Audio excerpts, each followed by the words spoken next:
delighted to be here. Obviously, in my, I suppose, past, I was, as you know, I was a footballer, rugby player, I suppose, PE teacher, and then I became a politician for 34 years.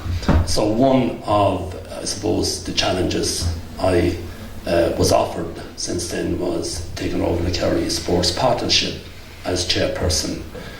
My predecessor was Micheál Murchadegh, and he was there for a number of years. So when I was asked to take it over, I was just delighted to do so. And I can obviously make a major contribution to women in sport in the partnership. The coordinator is Cora Corrig. Probably many of you would know Cora, and she had a similar background as myself, a PE teacher, same as Cliona here as well. We were all former UL people. Back then it was National College of Physical Education, then probably Newtown Cliona Toman College, and now it's part of UL. So we would obviously have a passion for sport in general, but also an understanding of the importance of women in sport as well. So when I was, I suppose I spent a lot of my time in opposition when I was in politics, and I was, for a number of years, opposition spokesperson on sport. And I always had a very good relationship with whoever the minister was. And I must say we had some really good ministers for sport over that period of time. People like Jim McDade, John O'Donoghue was very good for Kerry, and also in a way good for women in sport. I'll just mention that in a minute to you. So as spokesperson in sport, I did a report on women in sport, and that was back about 2006. I had two very good people working with me on it. A woman called Gina Menzies, you'd often hear her now, and she's a theologian, but she was a former Irish squash player, and Katie Liston, who was an international basketball player who works out in UCD, Dr. Katie Liston. So with the help of a number of TDs from all parties in the Dáil, we brought out a very good report. But I had a number of public meetings in Dublin, especially two major conferences, and I always invited the minister to come along and also his staff. So his staff did come, and as a result of that report, I think it was one of the most productive reports actually in the Dáil in my time anyway. The government in maybe the 2006 budget singled out the money that was awarded. I think it was something at the time 800,000 euros to promote women in sport by the Sports Council, and it was mentioned in the budget as well, which gave some recognition. I know probably there was a bit of, I suppose, pressure, public pressure, because of the conferences we had. There was a conference in Croke Park too that time, and there was huge talk about women in sport. It attracted some media attention as well. So since then, the government, successive governments, have ring-fenced a certain amount of money for women in sport. This year it's about 800,000. It's not enough, but it gets some recognition. And just a few points there.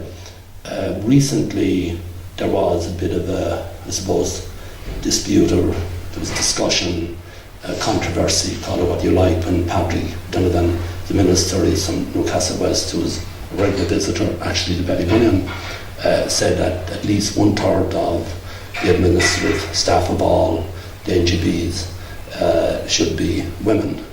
And there was a bit of an outcry about it, but at least it focused attention on it.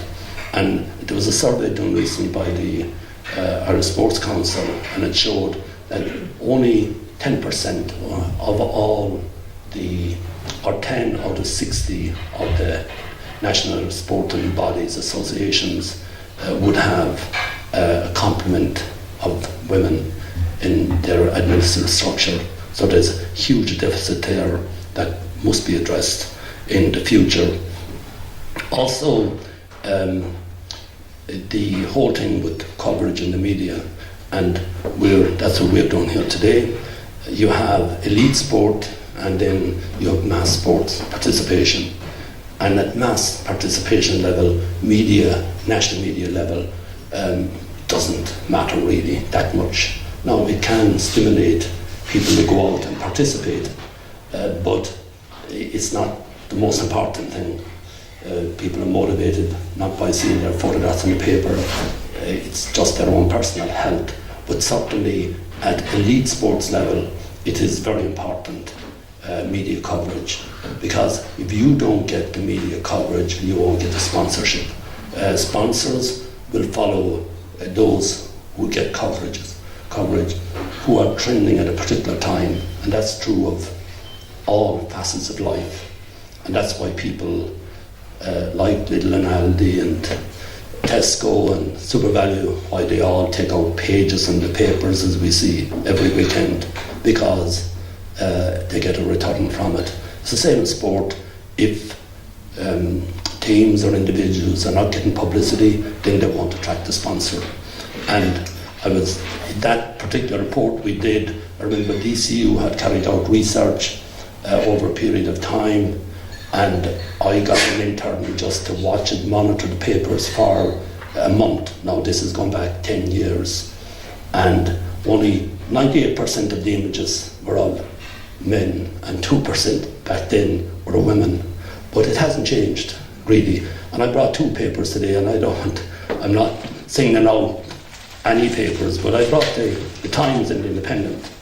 And just saying, over the years, the images that you kind of remember of women in sport, and I was just discussing it here with the panel, the Angela Downey incident in the All-Ireland final when her skirt slipped, and that, I remember that photograph was everywhere. And then another type of photograph you'd see in images would be one of the Williams sisters, in the tennis court. It wouldn't show them looking after making a great shot, with a beautiful follow through or backspin, but it would be always something that would be sexist or whatever. And then just today I was looking just the Times. Now Jessica Haddington she was the only one that was featured in the Times and in the Independent. It was a great achievement to win the Grand National. But the other image in the Times was of a woman wading through a pond. Obviously it was one of these obstacle races or whatever, but it got photograph of the year, but it mentioned the photographer, but not the brave woman that was going through the mud. So that kind of sums it up really, the type of respect, generally that media, look at women and what kind of context. Then in the Independent today, the only other photograph is of a local girl, who is a journalist, Sinead Kissan. She's from Misselton. So there's the Independent, there's the Times today. Jessica Haddington, Jessica Haddington is in the Independent as well. So there is an issue with women in sport, but we really have a very good panel of speakers, and we have Sharon Hutchinson here who will compare it and share it. So I'll hand you over now to Sharon to take it from here. My name is Sharon Hutchinson, and I run a website called sportswomen.ie, and it's a website that promotes, supports and reports women's sport here in Ireland. And it came out of my frustration with the lack of coverage of women's sport. Now, I grew up with sport, it was always in my life, and hockey was the one that I got drawn to, and was an international hockey player back in the 90s. And in fairness, for hockey, I was lucky in that we had a woman called Ruth O'Mahony who used to write in the Examiner, the Cork Examiner, and I actually got great coverage back in the day, but it was just hockey, and I was only conscious of my own sport. And then it wasn't until about, I'd say 7 or 8 years ago, I picked up a Sunday newspaper, and I was going through the sports section, and I had to go through it a couple of times, and it was amazing. This is probably the way it had always been, but it just hit me that time that there was absolutely no women's sport, and I was thinking, surely something happened that weekend. So that's, I suppose, I've been giving out about it and then decided that I would do something about it. So this is my way. I say online is probably the way to go. But I'd like to just read you an opening paragraph of an article I came across this week. And here we have, it's the week before Kerry appear in an All-Ireland football final, and not a flag flies on the streets of Tralee. In the pubs and clubs, there's no pre-match excitement, and at the team's last training session, only 5 spectators shiver on the sidelines to watch the team, who are about to go for a historic 8th in a row title. Such general disinterest for the kingdom's native religion can only mean one thing: the women. So this was written back in 1989 by the lady here beside me, Cleona. So it's nearly 30 years ago, which I remember 1989 myself well. So Cleona, maybe you tell the audience here about yourself and how you've ended up being, I suppose, a sports journalist. How I came to write that article. And how you, yes. Yeah, I was originally a PE teacher and I played lots of sport. I played National League basketball, I played Munster Senior Cup, hockey. And one of the things that always struck me, and I'm from a sports mad family. My mother is 89, she knows every Premier football player in the world at this stage. She's still watching sport avidly every single day of her life. But I was always struck by the fact that they never came to watch me when I competed, but we always went to see my brothers. And when I played National League basketball, it was only Division 2 for one season. They never came to one of my matches, and they were sports mad. And I often, that kind of niggled a bit with me. And when I started teaching PE, the first thing I did in the school was make sure that we got a notice board, and every time we competed in something, I got the results read out and I put it up on the board. And I also contacted the local paper, which was at that time the Meath Chronicle, and made sure that our results went into the paper, because I could see this huge imbalance. Boys' sports were always reported, school sports. It's kind of gone now, but the mother of the winning schools rugby cup was always brought to present it, and you, the younger generation of you wouldn't know, it was always on the front page of the Irish Times and the Irish Independent. The winning captain of the Irish schools rugby, the mother always gave him the cup, and it was such an ingenious idea media-wise. I also thought, why don't we do it with the father? Reverse it, you know, for Irish hockey, get the father to give the cup. So I was always interested in this imbalance, which still exists. One of the first things I did, I went back to college and did a postgrad in journalism, and I wanted to be a sports journalist. That was my thing. I taught PE for about 7 or 8 years, got enough money together, went back. And I finished in DCU actually in late 89. Well, I qualified in 89, and I went, one of the first jobs I went was the Kerry football team were the predecessors of this brilliant Cork team that Mary has written a book about. They won 9 All-Irelands in a row, and hardly anybody knows who they are. And I was amazed at the time. They were going for 8 in a row, so I went to the Irish Times as a freelancer and I said, can I go down, I'll do a piece about this team that are going to win probably their 8 All-Ireland in a row, and see is anybody giving them any support. And this piece is interesting because if you read it, what it tells you is that whatever day it was, 4 days before the All-Ireland final, or the week before the All-Ireland final, they were meant to train. There's 3 GA clubs in Tralee. They were meant to train in one club. They always trained there. They were thrown off the pitch, so they moved to another one. And when I went and looked, it's in the article about why they were thrown off, there was a kids' street league had started on that pitch that morning. So the women's team that were going for the 8th All-Ireland were moved down the road. And there was also something happening in the other GA club that morning, and that was that there was a game, a local kind of a friendly match between 2 teams, and there were 200 people at that match. And these women were sitting down, about to go for the 8th All-Ireland, and that's what I wrote about. So things have changed hugely, and that team had loads of women who were internationals in other sports, as happens all the time with women's sport. And I listed them in it. And also the PRO, who's Eileen Lawler, Kerry woman, she was a voluntary PRO at the time. And it says in this, like, there's only 15,000 players. We don't have a PRO, we don't have an office in Croke Park. Now there are 150,000 women and girls registered playing Gaelic football in this country. They have an office in Croke Park. They've got development officers, they have communications officers, they have all of that. And you've probably seen the culmination of it in the legal campaign in the last year. And Jimmy has mentioned it, that's what sponsors, that's what interest does. But I would say there's so much more to go, so much more that we can do. as spectators and as people who support our athletes. And I would say that it was what struck me recently, and it's one I keep banging on about, is if we don't go to games, if we don't support women who play sport, and I think the lack of coverage is particularly in team sport. It's not as bad in individual sport. You know, Jessica Harrington gets great credit today. Female jockeys got great credit last week for riding international. Team sport, there's more. Women seem to be compared to men. They're not as fast, they're not as skillful, so therefore they're useless. That's the general consensus. But if we're honest about it, there is a lack of interest in the public, and it's reflected here by just a few numbers of people who are here. Liberty did a study this year. 1 in 4 people said they had gone to a women's sports event last year. Now they only interviewed, I don't know, was it 500 people? I thought it was a very small thing.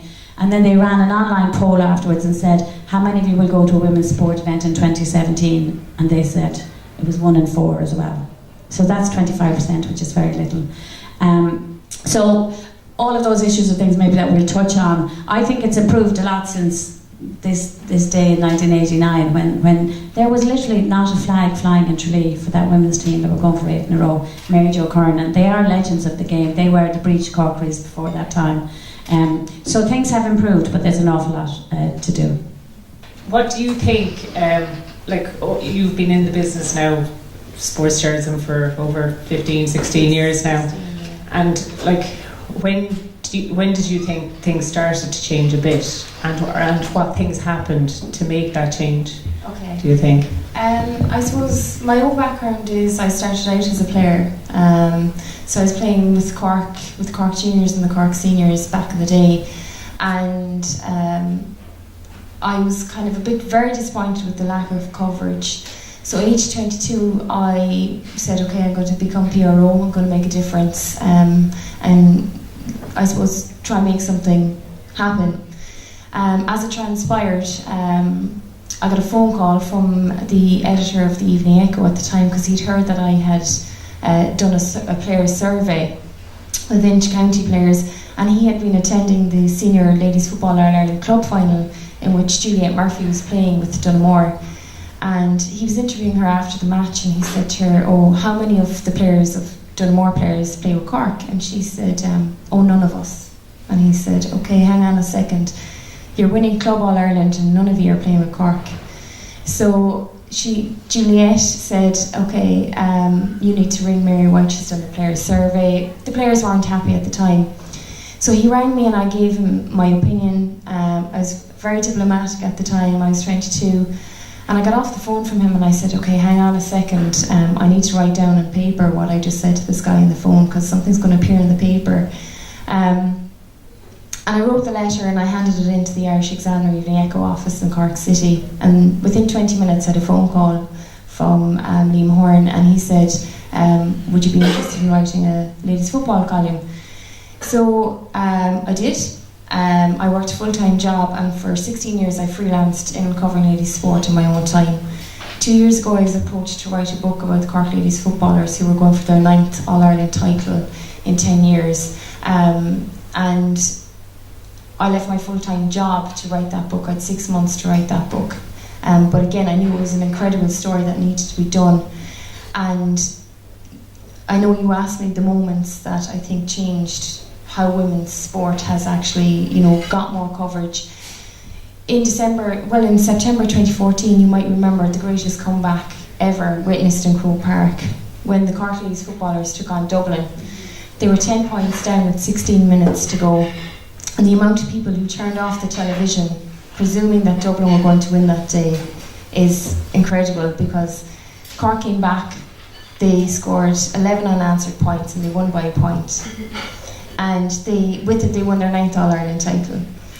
And that December there was the RT Sports Team of the Year Awards, and the Irish men's Six Nations team won the Six Nations. And I remember that Sunday, I can't remember the journalist, Sunday newspaper basically had a big massive back page story about how don't even bother thinking that the Cork ladies footballers are going to win this, because it's not even a contest, the men's rugby team are going to win it. And to be honest, what they've achieved isn't really great, because they're not competing at an international level. And I thought it really annoyed me. So that night I was watching the RT Sports Team of the Year Awards, and it was a public vote. Next thing it was announced, Cork Ladies Footballers had won it, right? And it wasn't because they had won their 9th All-Ireland title, it was because they had produced an unbelievable comeback. And they beat the Irish men's rugby team by 11%. Now it was a public vote, and that to me I think was a massive watershed moment in women's sport. I think the following January 2015, I think the creation of the Women's WGPA has done an incredible amount for women's sport in Ireland. And the summer before, you had the Irish women's rugby team competing at the World Cup, then becoming the first Irish team to beat the All Blacks. That was a huge moment, and I remember the week leading up to that, the Irish Examiner had asked me would I, the World Cup was on in France, and I chanced my arm. I said, okay, I'm going to put 5 pieces together for the 5 days leading up to the actual opening game, and I sent to the Irish Examiner, and every day a piece appeared, and not many other Irish papers at the time were actually covering them to that extent leading up to they might have had the odd piece and that was it. The next thing, they beat the All Blacks, and sure, the whole country went mad, and they were sending people over, and I'd been covering it the whole time, and the next thing they sent over a male reporter for to cover it. But sure, look, that's what happened. So I think the women's rugby, the RT Sports Team of the Year Award, and the creation of the WGP, I think they're the moments for me in the last few years that have changed everything. And I think also Twitter has given women's sport an avenue that wasn't there before. Very good. You currently provide press for the Camogie Association, and you've done work with the Ladies Gaelic and all that kind of stuff. And you've done several interviews with very high-profile female athletes. What do you think other sporting organisations need to do, or what have the LGFA and Camogie done to help their cause, really? Yeah, I mean, it's been a huge improvement from when I would have started doing the ladies football press service maybe 8 or 9 years ago, and the Camogie in the last 5 or 6, and even since I've started that, the last 2 or 3 years has been huge. And there are a lot of factors, and the girls have touched on a lot of them there. See, there's a huge issue in terms of the ladies' sports and other sports that aren't getting coverage anyways. So the huge thing that they had to start doing first was providing their own, the press hours, and not just because it got me a job, or one of my jobs as a freelance, and that's, I'd be a freelance and not employed, so I cover a lot of sports and have been sports nut forever. I love every sport. But in terms of the coverage, you have to provide that. Where ladies football got a big boost was the TG Carr coverage, and that's what Jimmy was talking about earlier. And I asked him what comes first, the commercialism or the publicity. But that brought little on board. That brings that sort of thing on board. And from a Camogie point of view, which has made huge progress. I mean, on the day of the All Irelands last year, the Sunday Indo carried a 4-page spread, wrap around. They got a great feedback. That had never happened before on a Sunday. You might get one small interview, and that'd be it. So that was huge. But Camogie needs, and I know it'll be, but Camogie needs that TV coverage to take that to the next level. Where Camogie has got a big boost is the joint sponsorships, the likes of Liberty Insurance and Little Woods Ireland. So there's that crossover between the GA and the Camogie, the hurling and the Camogie, and they have really pushed the marketing, the publicity, their official press launches. You'll see the girls there in the photos. Now, having them be there, but the general media don't really have that much interest. If Paul Flynn or Bernard Brogan is going to be there, they'll be interviewed. Breach Corkery, Rena Buckley might not be. But again, a change there is the likes of the websites, the 42 and these.ie, because they don't have space restrictions. So you will see an interview, and you will see a long form interview and an in-depth interview, whereas for argument's sake I would have done an interview that would have appeared in today's papers with a Camogie player, Neil McCarthy, a fantastic story. Missed nearly 5 years through injury from 14 to 19, and a year later is playing full forward for Cork in the league final tomorrow. I mean, you think about that, the amount of development and everything, but it was quite a long interview. It's appeared in some places, provided for free, It's appeared in some places in full form, has appeared in some places it's 300 or 400 words, and not used at all in other, you know. So, I mean, there was a huge battle, but when you think back to where it has come from, I mean, I remember growing up in a GA madhouse in Waterford, but it was a Cork house because that's where my parents were from, and I always smile when I see Jimmy because he wasn't very popular in my house. but I'm still not popular. but I remember listening, you know, it was everything, but like I remember listening to the Camogie finals, Cork and Kilkenny and Linda Mellerick and Sandy Fitzgibbon, and these people were the heroes, and Angela Downey, you just knew she was a legend, and Angela Downey was DJ Carey ever before DJ Carey came around. She was just a stick woman, absolute pure class. But you think, that was 12-a-side Camogie. The pitches, shortened pitches. I mean, could it be more patronising? It was like Sonia O'Sullivan would have to run 3K because sure, God bless us, women couldn't run 5K, you know.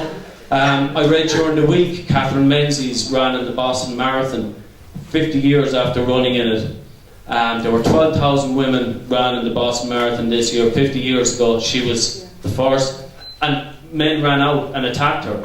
You know, what was she doing? There were letters in the Irish Times, Maeve Kyle, you know, one of our sporting heroes, and they printed letters about what a disgrace she was to womanhood, to motherhood, to her husband, because she was going off running. She was our first female Olympian. Yeah, I mean, and you have so many examples, and Mary mentioned the Team of the Year. That was so huge. I mean, it was belated. It was belated, but because Cork were doing it in ladies football, you know, there's no depth. You know, I mean, sure, what were they beating? Katie Taylor, you hear the same said, what is she beating?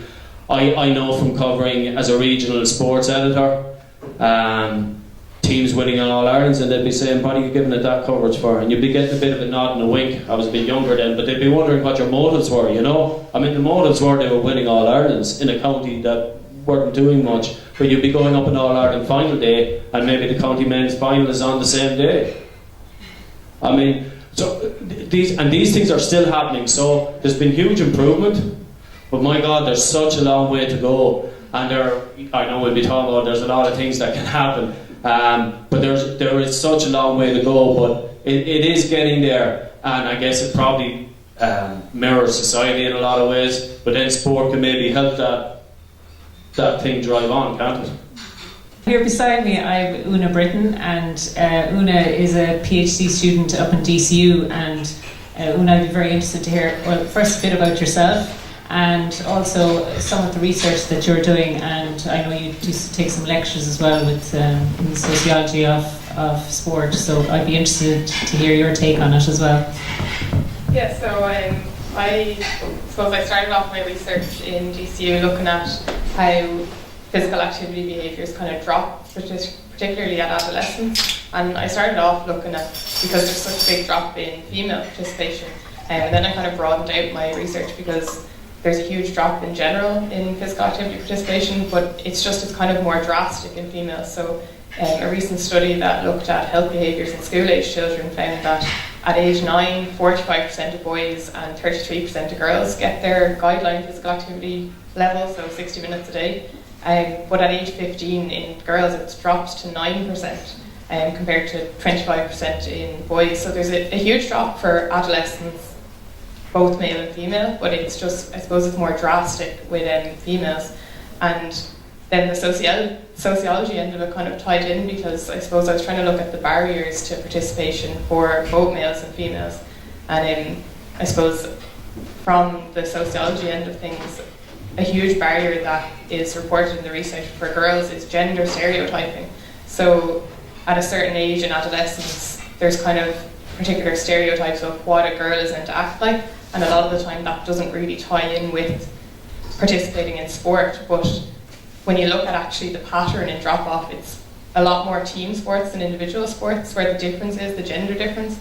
And I suppose in a way you can kind of like look back to the media and look at our coverage across team sports compared to individual sports. When it comes to gender, like my background is in athletics, and I think locally, I think for me as a girl, there's probably more gender equality in athletics. We compete on the same day, at the same events. We have we call everything by men's and women's, so you have the men's 1500, the women's 1500, the men's 100, the women's 100, whereas if you look at a lot of team sports, we have to specify that it's a women's team. So you'll say it's the Irish team, but then the Irish women's team. So it's, even just by doing that, you're kind of automatically putting the women's team as sort of a second grade or second class. So I suppose part of my research is trying to keep everyone in sport and look at the barriers then and try and just increase participation. Well, there's camogie is the one. Is it the only sport where you automatically know that it's women playing without saying women? Yeah, and actually it's very interesting. The women's rugby team in England this year have adopted their own identity. So they now look for people to call them the Red Roses. And it's a very interesting experiment. So in other words, that defines them. They're not the women's team or whatever. It's like hashtag Red Roses. You know now you're talking about women's rugby in England. And it's a very interesting use of social media in terms of giving a status to women and giving recognition to women and giving them an identity. And I may, I'm not sure, but I may be the first person who called the Cork women's team the Rebelettes. I think I was, right? I didn't use, I think there was a Dublin journalist who used the Jackies to differentiate the women's team in Dublin, but I think I was the first one to use the Rebelettes. And people say sometimes that that title is it is diminishing. And I actually don't think it's diminishing. I think that it actually gives them a status and it gives them a separation. And you don't have to say the Cork women's football team. People know immediately who you mean. And I feel the same way about the Rebelettes. And I think that actually a lot of women's teams could do that thing of giving themselves an identity. And I think it's a very clever thing that the women's rugby have done. I voluntarily, I've seen somebody said to me recently, I see you work for News Talk. I don't work for News Talk. But part of my frustration at not seeing enough coverage for women in sport, I've started a podcast on News Talk. I worked freelance for the last year and a half. I used to work for The Independent, and when I went freelance, I went to them and I said, look, News Talk is very male, all your sport is very male, would you do a women's sports programme? And I got, no, there's not enough interest, which is what you get all the time, and probably this room reflects that, and we have to be honest about that. So I said, well, what about a podcast? And they said, oh, that's not a bad idea, that's a good idea. And I said, well, will you pay for it, or can we fund it, or would we have money to bring guests? And they were like, well, let's go to the sponsors. So they came back and said, no, we can't get any sponsorship for it. So I said, okay, I'll do it myself. So like you, I voluntarily do work on behalf of women's sport because I think I think they need promotion, I think it's worth doing. But the women, even that Women in Sport podcast, we've had debates and arguments over should you use these titles, and are they divisive and are they diminishing their things? I don't think they are. You mentioned earlier about the change, and Mary said as well, the change in the landscape. Okay, so there's TV coverage of women's team sports now that wasn't there before. Because Littlewoods have come on board this year and sponsored the hurling and the camogie, there's coverage. TG Carr have the women's league, the camogie league final tomorrow.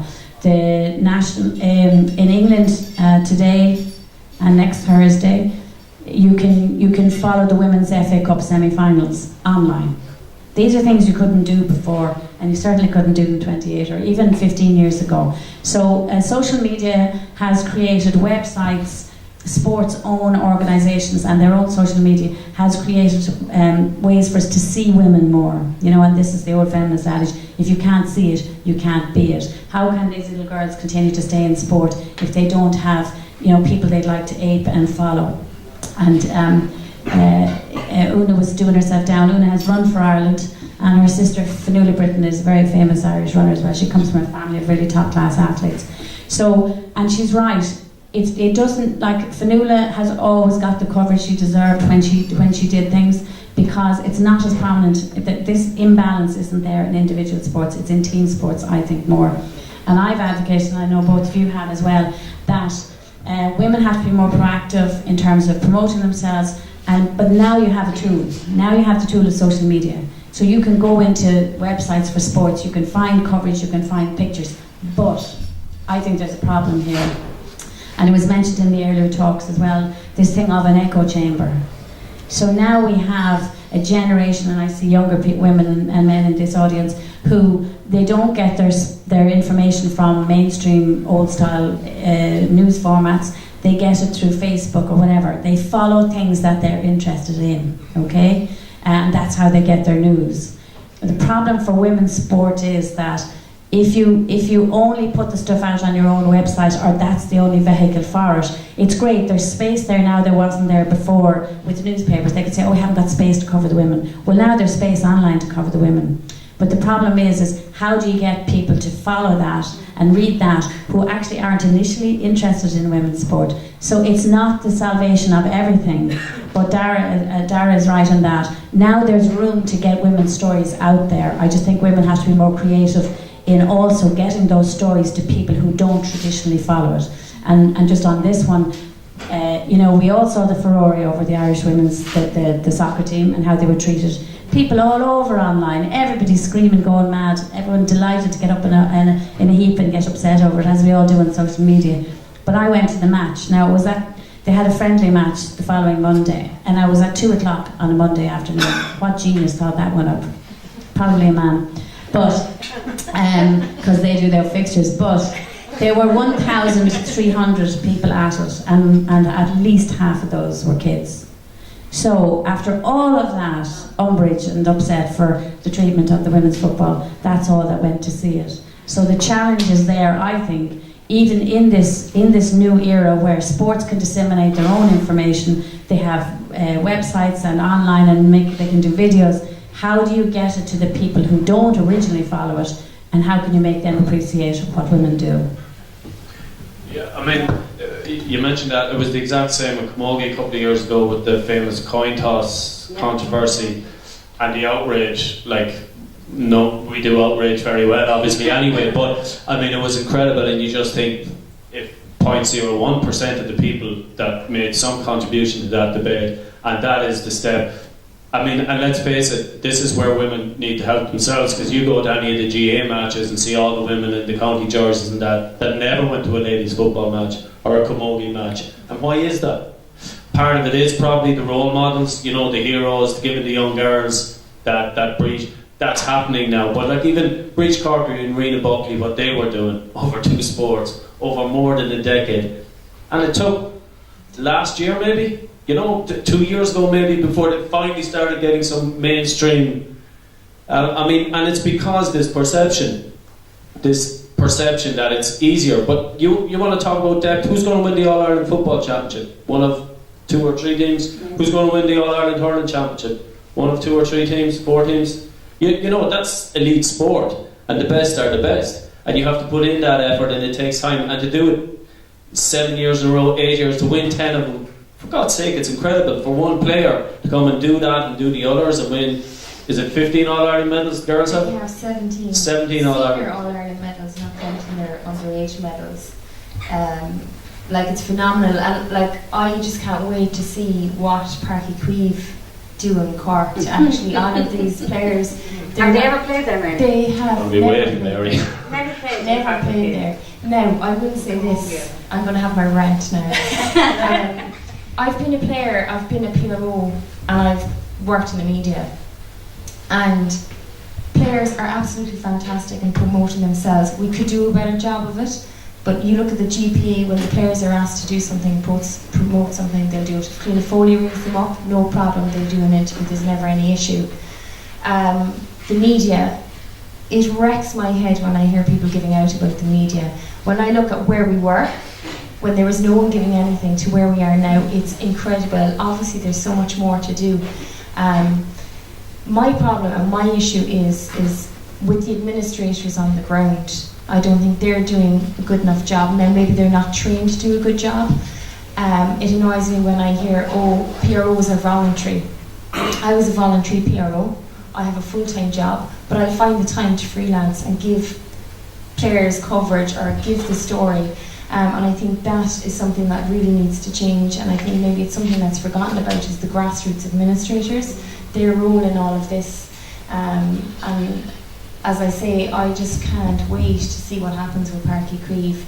I wrote an article last year about how, perhaps a stand should be named after either Breach Corkery or Rena Buckley. The fact that they've won 17 senior All-Irelands between the two of them is, remarkable. And if it was a fella, and you look at Cora Staunton, Cora's won 3 All-Ireland medals, I think. She gets forgotten in all of this. She's playing her 23rd season senior. And breaking score on the record. And scoring 4-12 in a game. What they're doing is incredible, but at the same time, it's up to us, it's up to ourselves to go and do something. Don't sit there and moan about it. That wrecks my head. Do something like Sharon, do something, Cliona.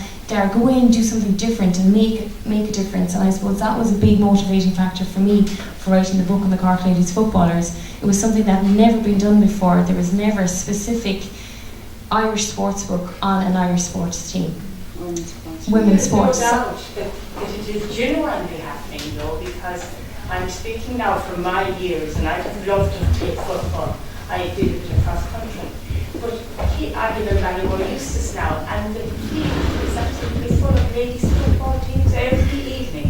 And we have Ginny Murphy beside us, who is the rugby, and it's absolutely alive. The field is just up the way from me, and I thought, I wish I could have been living in those times when I see the girls out and they're playing and they're just absolutely wonderful. So you are doing great work. You have reached out.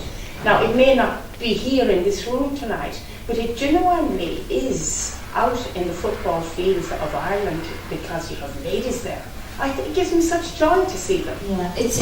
I think the last 3 years, and I think you guys will probably agree, has been, where the changes come. Yeah, the Irish Times actually now, and again, great credit on the man who commissioned that story for me, Malachy Logan, is still the sports editor there, and there are loads of wonderful men supporting women in sport all the time. I think we don't stress that enough. But in the last year and a half, they have decided on a Thursday to give a page specifically to women's sport. I contribute to it, lots of people do. And now they started out with 2 pages, which was brilliant, and then things took over and they had to scrape it back, but they still have a page. And the query I have is why they don't publicise it more. Now, what's really interesting though is, and I suspect is one of the reasons they don't publicise it, is because if we look at the traffic on it, is how many people are reading it, what's the demand for it. If you look at research all over the world, and online, unfortunately, now exposes journalism and tells stories that we sometimes don't want to be told, which is you can now figure out how many people read a story. We now have ways of measuring traffic to stories. And even in USA Today, one of their editors, there's some really good research on, they stopped covering, they got rid of a college basketball column, which you would think there would be a big interest in because the traffic wasn't enough for it. So again, if the interest isn't there, sometimes it can't be sustained. Louise Quinn, one of the women who was at that press conference, the Irish Women's Conference last week when they were threatening strike, her club, Notts County, they literally walked in yesterday and said, we're closing you. 2 days before the league was about to start. All those women are out of jobs. Now that story isn't in the papers today, but it came out online, and the 42 covered it very well today, and Louise herself was tweeting about it. So, I think sometimes I think we're a bit in our own little bubble. We think everybody's interested in women's sport. They're not.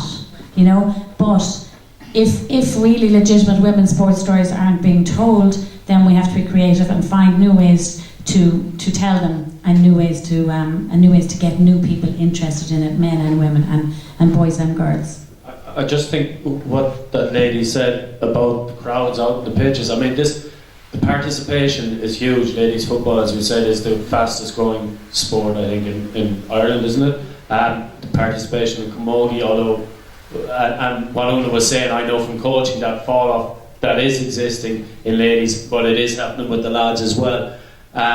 But what you find going around, and this is what's still there's a couple of things, but you find going around with teams, that you're often in the back pitch when there's nothing going on in the main pitch, and why? Because the seniors will be there tonight, or there's a match there tonight. That's ridiculous. I'm very lucky in my club. We have a dedicated full-length ladies football pitch, but we also have the floodlit pitch, and they play their nights, and it's no problem. But my club has done ladies football. I'm in Blowen, in Kildare, but my club has been doing that for 30 years, and they're doing it for the right reasons. Thankfully, I remember when I was starting to play, and the girl would play with you till under 12 or 14 and that was it, and could never play again. I mean, it's so poignant what you were saying, because I mean, you weren't on your own. When I grew up, my dad didn't come from the GA background. It was my mum was out the back with me, trying to get me to get the sliotar into the hand off the first hop rather than balance it off the boss, because that was going to give the defender time. Like, she was coaching me at 5 and 6 years of age, not my dad. So that's and she didn't really play that much. She just popped around with her brothers out in the farmyard. The other thing is, in terms of the debate on actual coverage and deciding what to do with you were right about what you were saying about the people not going to the games on the back of the women's soccer team controversy, but it did start a debate. I have seen more written, just even in the last couple of weeks. Eamon Sweeney, John Green wrote a very good piece, and I heard guys talking about it on News Talk. It was interesting listening to the guys on News Talk, because I remember driving up for the All-Ireland Club Finals, and from the time the programme started and the time I landed at Croke Park about 5 minutes before the first game, there wasn't a mention of the game. I mean, it's the All-Ireland Senior Club Camogie Finals. I mean, there should be a mention, they're huge. But they weren't saying, should it not be participation? What is our reason for giving the coverage? Is it because we're going to make money, because there's commercialists, because the bums and seats? Or should we be covering these sports because there are 100,000 people, 150,000 people around the country playing these games? Is it a public service, or is it a money-making exercise? And unfortunately it is a money-making exercise. They're businesses. But they have to, I think, step up. I really do. And I mean, it's so sad to hear that you have to fight that hard to give a podcast. And that this has to be done, that there has to be specialist sportswomen.ie, that there has to be specialist. Why is that? I mean, it sort of irks me when I see headlines, Cork ladies footballers. Like, I don't think it should be that. It should be Cork. And I mean, it's the ladies football championship, so you take that as the given. And when you see Rena Buckley's name, you know it's not the lead of, the footballers. Why does that have to be specified? You don't say, every sport is a sport, and ladies football is a sport that's different to Gaelic football. So that comparison is apples and oranges. I'm stronger than you. That's what irks me. Don't try and differentiate, I think. Would you agree? Yeah, I actually think it helps to give women. I think a parity, you'd love for that to work, but I think you have to be honest and say people get confused. You do have to clarify it sometimes. Why not specify men's teams as well? Well, it's not done, and it's very interesting. Yeah, and it's very interesting. But it's tradition. I mean, papers have covered League of Ireland football for years. When there was one man and a dog going to it, they still kept covering it. Do you know what I mean? Sometimes it has to do with traditions that can't be broken. It's very interesting in America. The women's, if you say in America, because women's soccer is so popular, that when people say the American football team, most people recognise, they've done surveys, they just think it's the women's team, because they're much more successful than the men's team. And that, I thought that's a really interesting piece of research that just shows that. Sponsors have a huge influence, and Jimmy reflected it earlier on. It's really interesting now to see Mayo and Dublin GA both have the same sponsors, the men's and women. So as Dara said, when they do press conferences, the women and the men both appear at the press conferences. There's no change or exception made. And I remember it used to frustrate me for years when you'd see the Dublin men and then two models in bikinis beside them, and I'm going, what are they thinking?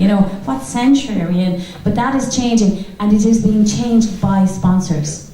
And sponsors have a huge influence now, and in fact one of the cases that's brought up, Sharon, you probably noticed the boat race in England. So the women's boat race up until 2 years ago was always run on the Thursday and was not televised, and the men's was always run on the Sunday and televised. And then a sponsor took over, and the lead person in the sponsoring company was a woman, and she insisted that the women's be run on the same day and has TV sponsorship. And then Claire Balding, actually the first year that it happened, said, I'm not going to do racing coverage today for the BBC. I want to go and do this and do it live and make sure that's part of history. And it got huge coverage. So I think the influence of sponsors, how you lever sponsors, if you're involved in women's sport and you're getting a new sponsor, or you already have a sponsor, You should be asking them to put pressure on either local organisations or the national organisations who aren't promoting things enough. These are the sort of things. Littlewoods have taken over and have the women's camogie consortium. They've brought marketing to it, you know, they just the amount of stuff that's being done. And you can see in the women's rugby, you know, everybody in this room recognised Fiona Coughlin's name when it was said earlier on, or whatever, Jenny Murphy, we all know who she is. And that's because for the first time in the last year, Women's Six Nations now are being televised. So television brings brand recognition and brings facial recognition to players, and sponsors can influence media coverage. So they're very important for leverage. It's very much a case that I feel that it's based on the traditional element that it's not supported by sponsors, it's not televised, and women are a victim of their own success in sports to a certain extent. Because again, look at golf, gentlemen only, ladies forbidden. And unless there is huge sponsors brought into the mix, and as well as that, I think if every lady that is in sport gets 1 or 2 extra supporters to attend events, or unless local community forums are educated that these events and these sporting occasions are on, I again could be, only that I've invested an hour and listening to all of your wonderful stories, I could still slot into that event where I'm going to just go and watch Munster play Saracens, because there is men are glorified in sport, and unless people like you guys continue to bring all of the sporting recognition of women to the forefront, I'm not going to hear about it. And I think as fans, as people who care about sport, because we care whether our children play sport, we want them to be healthy, we want them to do that all their lives, we don't want the drop off that Una is seeing in her research. It's our duty to ask those hard questions. And I always say, in 25 years working in the Irish Independent, I only ever got 2 calls giving out. And one of them was about a lack of, in relation to women's sport. One of them I remember distinctly was because I'd used that hoary old line about what do you call a Mayo footballer who has an All-Ireland transvestite. And some guy rang up and was very upset about it. But what amazed me was we weren't getting calls complaining about the lack of coverage.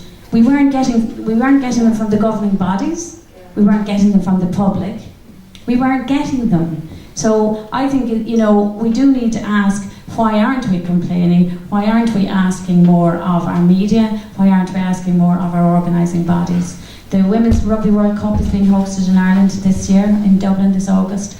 The European Under-18 Basketball Championships, which is an incredibly high standard girls basketball championship, is being hosted in Dublin this summer. Like, those are 2 events that I'd urge people to go and see, you know, because if they were boys' events, there would be lots of people going to see them. And as women, because of the quality of women, I believe that women and men should be going to see them. So they're just 2 events that we're hosting. They're huge. There's one in England. They actually have evolved into a women in sport organisation in England, and they do a kind of now their function. Well, their emphasis now is to have 1 week-long promotion of women's sport. They push it really, really hard, and they do it once a year, and it's sort of evolved over the years. But like the argument about, even within the GAA, I mean, should there be separate camogie and football, ladies football? Why aren't they part of the GAA? Like, that is, we debate that all the time on our podcast and say we should all be in the GAA. But hold on a second. If you're all in the GAA, would what happened with the FBI happen? In other words, would the women be treated like second-class citizens and not get the things they deserve because priority would be given to the men? So, like, it's an interesting debate. I'm involved with the local minor team at the moment now, and I was on the Scá there a week ago, and when we were finished playing our minor game, the ladies were going out training, and then in Finoog, we were training a couple of weeks back, and the ladies were training there too, and there's a lot of parish rivalry here in North Kerry especially. Football is very much based on parish rivalry. But it's amazing that Finoog and St. Senans, they're neighbouring clubs in the same parish. There's an intensive rivalry going back for years. Actually, I played underage for St. Senans, and I was nearly kind of ostracised from Finoog at that time because I did play with them. But the ladies play with each other, Luke Sinnon's club, and they don't have any problem whatsoever with We that. have that here as well. I'm involved with ladies football here in Vale, and we have had to amalgamate with our underage teams with Ballyduff because we haven't enough players in the parish. And So- that's another thing, that women don't have the same kind of attitude towards men to lots of things, including the parish rule and this parochialism. And that's why ladies Gaelic football is the fastest growing sport in the country. Young people, they love it.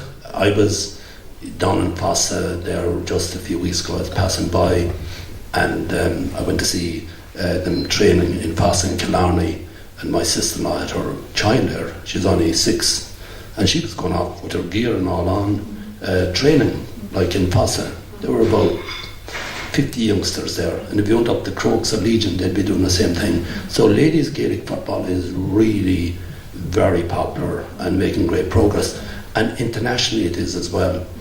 A few years ago I was over in Kuala Lumpur actually for the Asian Games, and there were more girls there than fellas. There were more ladies team there than girls, and Brian Mullins brought a team from UCD there, and it was an international team. There was no Irish girl on the team.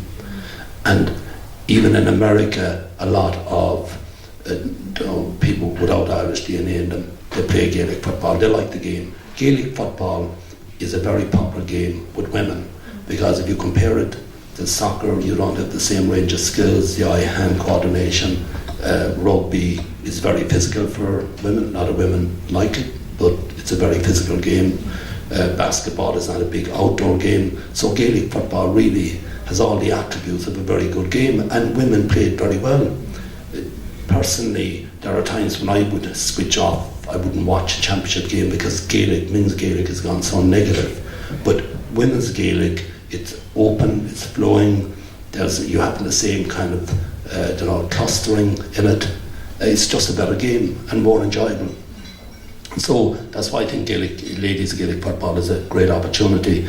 One thing you mentioned about American soccer. Now, back in 1981, I was captain of the Kerry team that time. I was in San Francisco, and some of you may know our assistant Bernadette Costello was doing the Masters in Berkeley, and she introduced me to the administrative staff there. And that time they were recruiting people to coach soccer in America. They were really putting a lot of money into it. And look at where it's become now. Like, it is the top game, and one of the top players actually now, or will be one of the top players, she's in Stanford at the moment, is she's a Wilmot from Listowel. They were a Listowel family, the Wilmots. She's one of the top players now, and with a great future. So ladies football, they've proven a point that with the resources and everything else can become a major game. The other thing is, Fiona Coughlin actually had an article. I saw an article in the paper there, maybe in the last 2 days, about youngsters in school now. They're giving up sport. Look, it's happening everywhere. I was a PE teacher. Fiona was. Fiona's a PE teacher as well. Yeah, and I was there for every child in the school. Fair enough, if I was training the basketball team or the Gaelic team, I did it after school, but during my school hours, I was there for everyone. But unfortunately, in some cases, PE teachers, they become the coach of the team, and they do it during the kind of day, and they neglect then the rest. And that's a big issue, there's no doubt about it. And finally, I just think that, Anna Collins has gone there, but even in politics, the number of female participation is very low for a number of reasons, because it's the mother of the family and so on, and women have different challenges in that sense. But it should be higher, obviously. In the boardrooms around the country, there are just not enough women involved. It's a very low percentage. And the same thing is happening in sport to some extent. It's improving in this country. It's our attitude. It's like we just have to change our attitude towards women's participation at all levels in this country. So it's reflective really of Irish society. And it's very important too for women themselves to assert themselves in that sense. Personally, I think that like if you look at Annalise Murphy, if you look at Sonia O'Sullivan, over the years, Katie Taylor. It's women that have really distinguished themselves in sport internationally as much as men, if not more than men. So personally in the future I see great hope for women in sport, and I'm really kind of enthused with the attitude of young girls towards sport and elite sport as well. They're more confident now in ways than maybe in the past and so on. So I would certainly see great hope, but going back to the media, they have to get the coverage, and excellence and achievement has to be recognised. It's so important, because young people too, young girls in particular, they just need role models. They look up to people in the media. That's the way it is. And in sport it's very transient. As an ex-sportsman, if I went to school now and somebody said this individual won 5 All-Ireland medals, it would mean nothing whatsoever. I warn the teacher, don't mention that, because they won't even know who I am. The great Mick O'Connell recently, was being introduced to somebody. I was introducing to somebody very important that you'd think you would know who Mick O'Connell would be, and you never clue. I had to hit him an elbow. So sport is very transient. It is very current. So you need the current role models. They are the ones that are trending to influence young people. Yeah. I'd like to thank the panel for their time, for coming here today. I hope you all got something out of it. I'd also like to thank Joan and John for having us here. This is the second year now we've had the Women in Sport. And Jimmy, thanks a million for opening the session here today. Thanks a million.